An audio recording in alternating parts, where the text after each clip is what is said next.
I strongly believe that जितने भी decisions मेरी लाइफ में हैं या जितनी भी डिसीजंस मेरी लाइफ में आएंगे मुझे लेने के लिए, वो मैं खुद लेना चाहता हूँ। मैं किसी और के थॉट्स या किसी और के आइडियल्स के बेसिस पे अपनी ज़िंदगी नहीं जी सकता।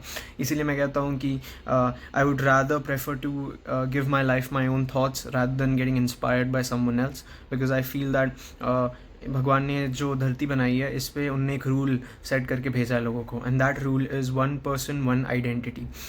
एक आइडेंटिटी एक आदमी के पास है और वो सिंगल आइडेंटिटी उनको यूनिक बनाती है।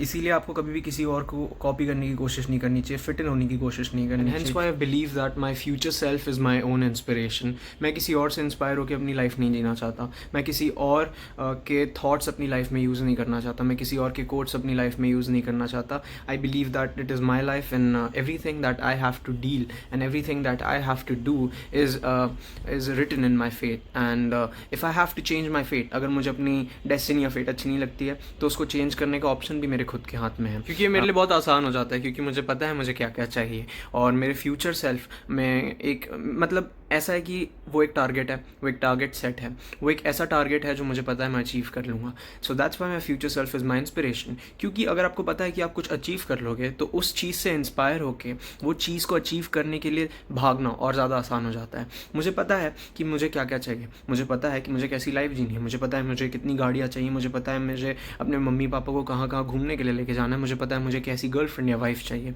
और वो सब मेरे फ्यूचर सेल्फ के पास होगा। दैट्स वाई आई बिलीव कि मेरा इंस्पिरेशन मेरा फ्यूचर सेल्फ है, and I look up to him.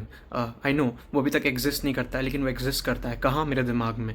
वो अभी एक्सटर्नल वर्ल्ड में एग्जिस्ट नहीं करता है, लेकिन वो ऑलरेडी मेरे दिमाग में एग्जिस्टेंस बना रहा है, वो मेरे दिमाग में जगह बना रहा है। और जिस दिन उसने मेरे दिमाग को कवर कर लिया, उसके बाद उसने मेरे पूरे शरीर को कवर कर लिया, उस दिन वो फिजिकल वर्ल्ड को देखने लगेगा, उस दिन वो एक्चुअल में विजिबल होगा, और उस दिन I will achieve all my goals, and उस दिन I will not be inspired by my future self, I will be my future self. And जितनी भी ये सारी जितनी भी बातें हैं, it comes from my mind, it comes from my thoughts, and it comes from my future self. वो मुझे बता रहा है कि ऐसी ऐसी चीज़ें करनी है आपको, वो मुझे बता रहा है कि हाँ अब यूट्यूब पर वीडियो बनाना स्टार्ट करना है, क्योंकि ये एक ऐसा स्टेज है मेरी लाइफ का जो मुझे एक्सपोजर देगा। मुझे बता रहा है कि ऐसा लगता है मुझे कि अब यूट्यूब स्टार्ट करना है, अब बिजनेस लाइन में घुसना है, अब एक्टिंग करना है, और वो मेरे लिए एक सीढ़ियों की तरह एक पाथ क्रिएट कर रहा है, जिसका जो एंड पॉइंट है वो उसकी तरफ लेके जाता है मुझे।